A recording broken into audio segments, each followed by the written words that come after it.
இயேசு கிறிஸ்துவின் கல்லறை கருவறையில் நான். தேவனின் குமாரன் இயேசு மரணத்திற்காய் ஒப்பு கொடுக்கப்பட்டு காட்டி கொடுக்கப்பட்டு கைது செய்யப்பட்ட நாளன்று அவர் மிகவும் வியாகுலப்பட்டு கொண்டிருந்தார். அவர் வியாகுலப்படுகிறதை நான் கண்டு கண்ணீரோடு, அப்பா இயேசுவே என்றேன். தேவனின் குமாரன் இயேசு நின்று திரும்பி என்னை பார்த்து, என் மகளே என்றார். அந்த குரலில்தான் எவ்வளவு அன்பு! நான் உள்ளம் உடைந்து போனேன். என் தகப்பன், என் அப்பா இயேசுவின் அன்பான குரல் எத்தனை அன்பானது! அவர் என்னை பார்த்து கொண்டிருக்கும் போதே நான் அவர் அருகில் சென்றேன். அப்பா இயேசுவே, நீர் எங்கே கொண்டு செல்லப்படுகிறீர்? உமக்கு என்ன ஆயிற்று? நம்மை சுற்றி என்ன நடக்கிறது? சொல்லுங்கப்பா என்றேன். என் மகளே, இவைகளெல்லாம் உனக்காகத்தான் என்றார். அப்பா, எனக்கு ஒன்றும் புரியவில்லை என்று அவரை பார்த்தேன். அவர் என்னிடம் பேச ஆரம்பித்தார். என் மகளே, நான் துரோகத்தால் 30 வெள்ளிக்காசுக்காக காட்டி கொடுக்கப்பட்டேன். அவர்கள் என்னை அடிமைப்படுத்தி கூட்டிக் கொண்டு போய் என்னை கொலை செய்ய தயாரானார்கள். குற்றவாளியைப் போல நான் நிற்க வைக்கப்பட்டேன்.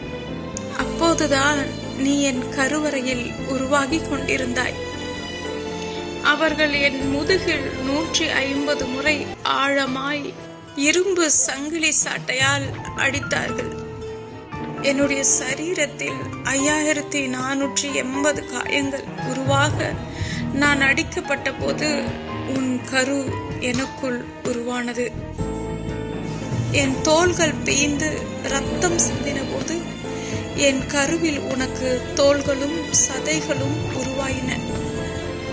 என் பரிசுத்த இரத்தம் தரையில் சிதறின போது உனக்கு இரத்தமும் இரத்த நாளங்களும் நரம்புகளும் உருவானது. 350 சேவகர்களால் நான் குற்றவாளியைப் போல இழுத்து செல்லப்பட்டு பிலாத்துவின் முன் இரத்த வெள்ளத்தில் நிற்க வைக்கப்பட்டேன்.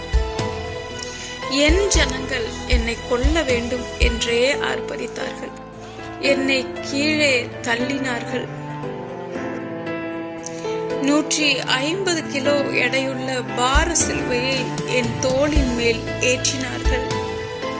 என் சரீர காயங்கள் அழுந்த என்னை கொல்கதாவை நோக்கி நடத்தினார்கள். சிலுவையின் பாரத்தால் 3 முறை நான் கீழே விழுந்தேன். என் ஆடைகளை பங்கிட்டு கொண்டார்கள். என் கைகளிலும் கால்களிலும் அவர்கள் ஆணியால் அடித்தபோது உனது கைகளும் கால்களும் உருவாயின. என்னை அடித்து சிலுவையோடு திருப்பி போட்டார்கள். அப்போ நீ இந்த பூமிக்கு வருவதற்கு நேரம் வந்ததை உணர்ந்தேன். என்னை சிலுவையில் ஏற்றி குற்றின போது என் சரீரம் முழுவதும் ஈட்டி இறங்கியது போல் வலித்தது. என் பிதா என்னை கைவிட்டார். நான் கைவிடப்பட்டதும் என் பிதாவின் திட்டத்தில் எனக்குள் நீ கருவாய் உருவாகி இருந்தாய். எல்லாம் முடிந்தது. என் ஆவியை பிதாவிடம் ஒப்பு கொடுத்தேன். அவர் உன்னை கையில் எடுத்து உன் நாசியில் என் ஆவியை ஊதினார். நீ ஜீவாத்துமாவானாய். எல்லாம் உனக்காக என் மகளே, எல்லாம் உனக்காக என்றார். நான் வாழ்ந்து பிழைத்து இருக்கும்படி எனக்காய் மாண்டவர் நீர் அப்பா இயேசுவே, அப்பா என்றேன். அழகான பார்வையில் என்னை நேசித்தார்.